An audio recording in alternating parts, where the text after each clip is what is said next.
చేశాను ఏదైతే పదం ఉందో దాన్ని డిలీట్ చేస్తున్నాను. Please Ram sir. Thank you sir. ఈరోజు అసెంబ్లీలో చర్చ చూస్తూ ఉంటే అసలు ఎవరేం మాట్లాడుతున్నారు, అనుకూలమా వ్యతిరేకమా అర్థం కావట్లేదు. డొంక తిరుగుడు అంటారు, బీటింగ్ అరౌండ్ బుష్. డొంక తిరుగుడు మాటలతో అసలు సమస్యను పక్కదారి పట్టిస్తున్నారు. ఇది చాలా విచిత్రంగా ఉంది. ఇటువంటి భాష అక్కడ బయట ఉన్నటువంటి వాళ్ళు ప్రజలు వింటే అందరి మీద నమ్మకాలు పోతాయి అధ్యక్ష, అందరి మీద నమ్మకాలు పోతాయి. ఎమ్మెల్యేలంటే ఇట్లా అబద్దాలు ఆడాలేమో, ఎమ్మెల్యేలంటే ఇలా మోసం చేయాలేమో, ఎమ్మెల్యేలంటే ఇలా మోసపూరిత మాటలు చెప్పాలేమో, రోజుకో మాట మార్చాలేమో, ఇటువంటి వాళ్ళే ఎమ్మెల్యేలు అవుతారేమో, ఇటువంటి ఒక ప్రజల్లో చులకన భావం వచ్చే అవకాశం కనపడుతుంది అధ్యక్ష. ఎందువల్లంటే ఒకవైపు ఏమో 9th షెడ్యూల్లో లేనిదే అవదు అని అంటారు, మరోవైపు ఏమో మేము సంపూర్ణంగా మద్దతు ఇస్తామని అంటారు. సంపూర్ణంగా మద్దతు ఇస్తూ 9th షెడ్యూల్లో ఉండే విధంగా కలిసి పోరాటం చేస్తామని ఎందుకు అనట్లేదు అనేది నేను మీ ద్వారా అడుగుతున్నాను. చేయాలి కదా, ఫైట్ చేయాలి కదా. కేంద్రము రాష్ట్రానికి మధ్య ఉన్నటువంటి పని విభజన లేకపోతే అధికారాల విభజనకు సంబంధించి మన చేతుల్లో ఏమి లేదు, కేంద్రంలోనే ఉంది, కేంద్రం చేయాలి అంటే కేంద్రం చేయాలంటే మన నుంచి ముందు మన డిమాండ్ బయటకు రావాలి, మన గొంతు వినపడాలి, మన పోరాటం సాగాలి. ఆనాడు ఎన్టీ రామారావు గారిని చూశాం కదా, ఎన్టీ రామారావు గారిని మనం అసలు పోరాటమే చేయిందే సాధ్యం అవుతుందా? తమిళనాడులో కూడా అప్పుడున్నటువంటి ప్రభుత్వం జయలలిత గారు పోరాటం చేయబట్టే పివి నరసింహారావు గారు అంగీకరించారు అధ్యక్ష. మరి ఇప్పుడు నరేంద్ర మోడీ గారు కూడా అంగీకరించవచ్చు కదా. నా మిత్రులు బీజేపీ మిత్రులు వాళ్ళు మాట్లాడుతున్నప్పుడు నాకు ఆశ్చర్యంగా ఉంది. బీసీ వర్గాలకు అన్యాయం చేస్తున్నారు నాకు అర్థం కాలేదు. బీసీ వర్గాల కంటే కేంద్రంలో ఉన్న వాళ్ళు అన్యాయం చేస్తున్నారా, రాష్ట్రంలో ఉన్న వాళ్ళు అన్యాయం చేస్తున్నారా? ఇప్పుడు ఎక్కడ ఆగుతుంది? ఇక్కడ పంచాయతీ ఎక్కడ వచ్చింది? ఇక్కడి నుంచి బిల్లు అయిపోయింది. బిల్లు అయిన దాన్ని ఆపుతున్న వాళ్ళు ఎవరు? ఆపిన వాళ్ళు అన్యాయం చేసినట్లా, రాష్ట్రంలో వాళ్ళు అన్యాయం చేసినట్లా విచిత్రంగా వినపడుతుంది అధ్యక్ష. రకరకాలుగా కుంటి సాగులు, రకరకాలుగా అన్ని సినిమాల్లో ఆ రోజుల్లో నాగభూషణ్ గారు ఇటువంటి వాళ్ళు ఉండేవాళ్ళు, వాళ్ళు గుర్తొస్తున్నారు అధ్యక్ష. ఇది సరైన పద్ధతి కాదు. నిజంగా చిత్తశుద్ధి ఉంటే నేనేమి అధికార పక్షానికి సపోర్టు లేదా ఇంకోరు సపోర్టు అని నేను మాట్లాడట్లేదు. నేను స్పష్టమైనటువంటి అవగాహనతో మాట్లాడుతున్నాం.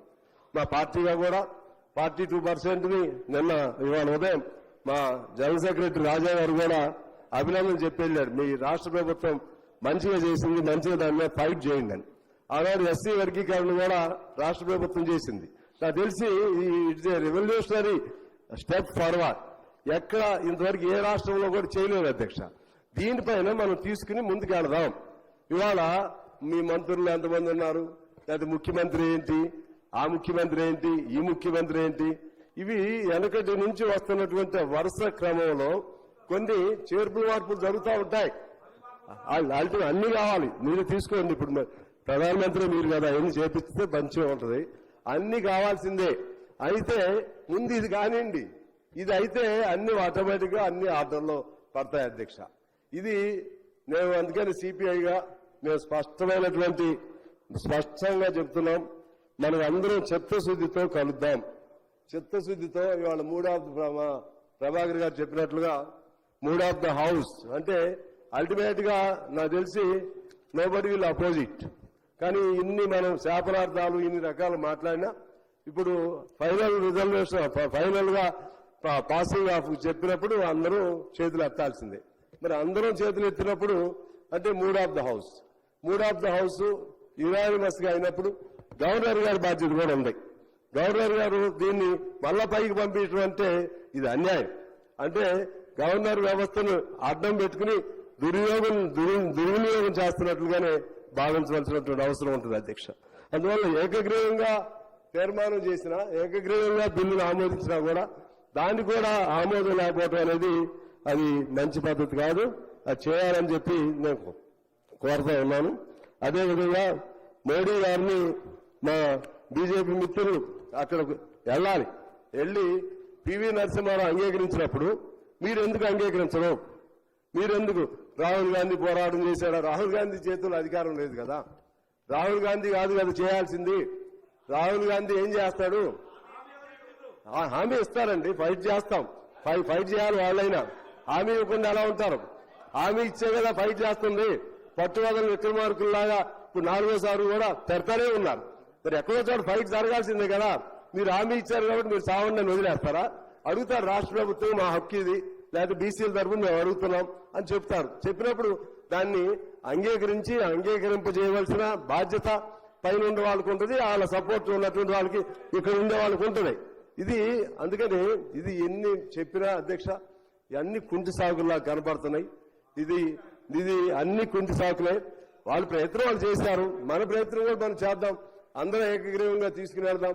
ఆ విధంగా చేయటం ద్వారా మనకి ప్రజలకి ఇవాళ నువ్వు అవునన్నా కాదన్నా బీసీలు, ఎస్సీలు, ఎస్టీలు వాళ్ళు చైతన్యం ఇవాళ వచ్చేసింది. ఎవరు ఆపాలన్నా ఆపలేరు. తాత్కాలికంగా ఆపగలుగుతారు తప్పితే ఎవరు ఆపాలన్నా ఆపలేరు. ఒకవేళ ఓసీల్లో ఎవరైనా బాగా యాక్టివ్గా ఉండి ఒకళ్ళిద్దరికి అవకాశం ఉంటుందేమో తప్పితే కాలం అంతా మారిపోతుంది. ఇవాళ కూడా మనం చూస్తున్నాం అధ్యక్ష, పంచాయతీల్లో కానీ లేకపోతే మండలాల్లో కానీ ఓసీ సీట్లలో కూడా బీసీలనే పెడుతున్నాం. ఓసీ సీట్లలో కూడా బీసీలనే పెడుతున్నారు. ఎందుకంటే వాళ్ళ శక్తి సామర్థ్యాలు కానీ అన్ని ఇవాళ ప్రజలు గుర్తిస్తున్నారు, లేకపోతే ఇతర అవకాశాలు గుర్తిస్తున్నారు. అందువల్ల పక్కదారి పట్టించకుండా ఇవాళ ఇంకో సమస్య వచ్చింది. మతం, ముస్లిం మతం.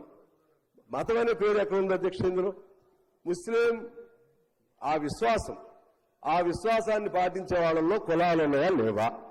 అందులో వెనకబడిన కులాలు ఉన్నాయా లేవా? కేంద్రంలో కూడా ఇచ్చారు కదా, అందులో కూడా కేంద్రంలో కూడా దూదేకులు ఇటువంటి కులాలకు ఇచ్చారు కదా రిజర్వేషన్. మరి ఇక్కడ అది ముస్లిం అని ఆయన ఏ కులం? అందులో హిందువుల్లో పలు కులాలు ఉన్నాయి, హిందువుల్లో కూడా ఉన్నాయి కదా అధ్యక్ష. హిందూ అంటే హిందువులందరూ ఒకే కులం కిందకి రారు కదా. ముస్లింలో కూడా అనేక కులాలు ఉన్నాయి. అందులో వెనకబడిన కులాలని గుర్తించి ఇస్తే నష్టమే ఉంది. దానికి మతమైన రంగు ఎందుకు పులుగుతారు? దానికి రంగు పులిగితే హిందువులు కూడా రంగు పులవాల్సి వచ్చింది కదా. అందువల్ల ఇటువంటి అనవసరమైనటువంటి వాదోపవాదాలు, అనవసరమైనటువంటి విమర్శలు పక్కన పెట్టి ఈ హక్కుని మనం సాధించుకోవడం కోసం అందరూ కలిసి ఏకగ్రీవంగా ఈ బిల్లును ఆమోదింపజేయాలి. ఈ బిల్లు ఆమోదమైన తర్వాత మన గవర్నర్ గారు కూడా ఈ బిల్లుకి సంపూర్ణంగా ఆయన అసెంట్ ఇచ్చి అంగీకరించాలని నేను మీ ద్వారా కోరుతూ నమస్కారం.